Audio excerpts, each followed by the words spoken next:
বিসমিল্লাহির রহমানির রহিম। আপনি জানেন যে আমরা আজকে আমাদের রাস্তা সংস্কারের চতুর্থ দিন। গতকালকে আমরা এই যে বর্মোত্তর রাস্তাটা করেছি, আমরা রাত পর্যন্ত কাজ করে আমরা এই চৌরাহার এই অত্যন্ত যে কাদা জমি থাকতো, বড় খাল ছিল, এই রাস্তাটা আমরা ইতিমধ্যে সংস্কারের শেষ পথে।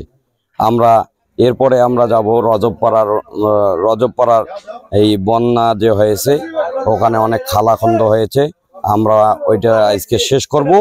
আপনি জানেন যে আমরা 7 দিনের কর্মসূচি দিয়েছিলাম।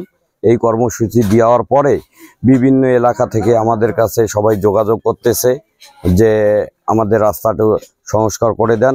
আর ওই রাস্তাগুলো সংস্কার করতে গেলে আমাদের দরকার বালু এবং বস্তা, দুইটাই আমাদের কাছে আছে।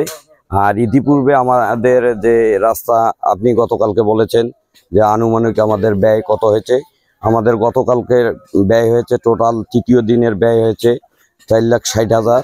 আমাদের আরও কাজ আছে, আমরা এই কাজটা ধারাবাহিকভাবে এটা চলমান থাকবে। আমরা আশা রাখি, আমরা তো পুরো রাস্তা করতে পারবো না, কারণ অর্থনৈতিক একটা ব্যাপার আছে। আমরা দলীয় আমাদের যুব দলের একটা ফান্ড তৈরি করেছি, আবারও ফান্ড তৈরি করে আমরা এই রাস্তাগুলো সংস্কার করব। আজকে চতুর্থ দিনের মতো আমাদের বৈষ্ঠ ইউনিয়নের রাস্তা সংস্কারের কাজের কার্যক্রম অব্যাহত আছে।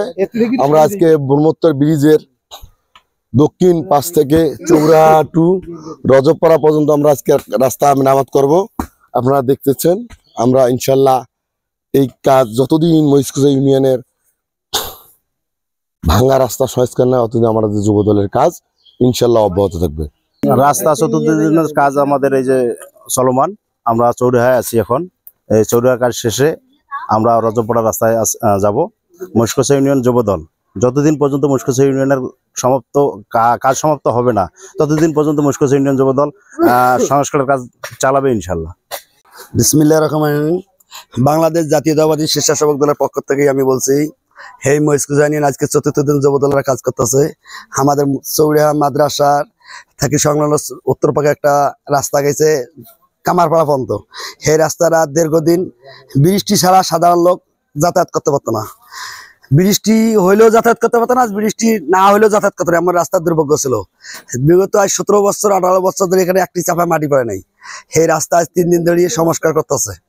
ইনশাল্লাহ আপনাদের দল এখন রাস্তা মোটামুটি সুন্দর মতো হয়েছে।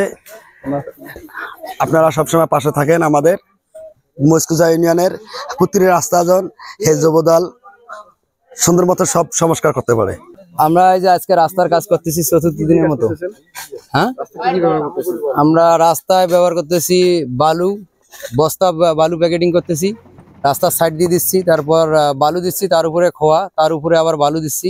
এইভাবে যে গর্তগুলো আছে সাইড দিয়ে বাঁশ দিয়ে আমরা বাঁধতেছি, বাঁধার পর কাজ করতেছি। আমাদের কাজ আজকে এখানে প্রায় শেষের পথে এই রাস্তার। আমরা এরপর যাব অবদাবাদে, চৌরাহা থেকে রজবপাড়া পর্যন্ত যে অবদাবাদটা আছে, সেই অবদাবাদে আমরা কাজ করব। তা আমাদের এই কাজ চলমান থাকবে। রাস্তা খুব ভালো হয়েছে। আগে তো ওই যে খাইয়ে তোলা কারিগরি বা কোটি বলে এলা খুব ভালো হল। কুম্বলা আমবলে মাটি দেশে নাই, তার শাকিন নাই।